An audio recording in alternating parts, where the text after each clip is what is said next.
les blocs erratiques. Dans nos champs nourriciers ou nos champs de bruyère, sous le dôme des bois, au genêt des clairières, on rencontre parfois ces d'étonnement, de sourcils rochers, venus là nuitamment, jetés contre des sphinx leurs blocs énigmatiques. Ces blocs que les savants baptisent d'erratiques, que sont-ils? Des glaciers, par les siècles fondus, les ont-ils charriés à leurs flancs suspendus? Poursuivis par le feu qui lui livrait bataille, l'océan les a-t-il vomis de ses entrailles, comme un fardeau trop lourd qui retardait ses pas? Sont-ils nés d'un volcan dans un jour de combat? Au sol qui les supporte ou qui les avoisine, rien ne les apparente et n'en dit l'origine.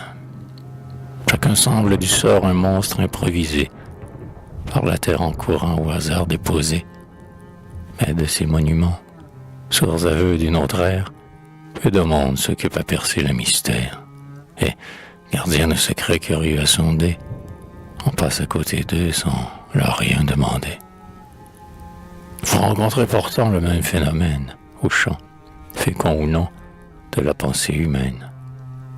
Quand, pour se mieux connaître et juger son niveau, l'homme, en observateur, entre dans son cerveau, il s'étonne parfois d'y trouver des idées qui, sans qu'il le comprenne, y sont presque soudées. Pourquoi sont-elles là? Qui font-elles?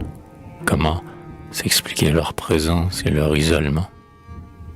Chacune sur son sol, reine dépaysée, n'est qu'un anneau terni d'une chaîne brisée.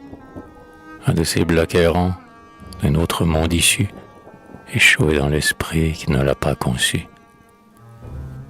Oui, lorsque de son âme, en trouvant les abîmes, on en tâte des yeux les profondeurs sublimes, et qu'on en suit en soi les flux et les reflux, nous y voyons souvent, entiers ou vermoulus, se dresser devant nous des quartiers de pensée, d'une date inconnue, ou du moins effacée, qui, merveilleux d'aspect ou d'un sinistre abord, nous semble avec nous n'avoir aucun rapport, et sont, on ne sait comme, implantés dans nos têtes.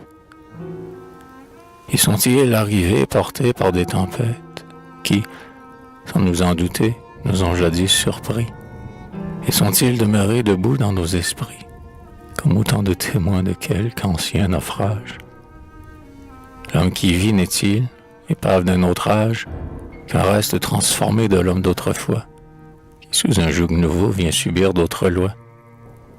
L'homme, semblable en tout au globe qu'il habite, a-t-il, comme ce globe, à décrire une orbite? Chaque époque en lui, comme sur son berceau, laisse-t-elle, en fuyant, la marque de son sceau? De poussière en poussière, essence vagabonde, a-t-on déjà vécu lorsque l'on vient au monde?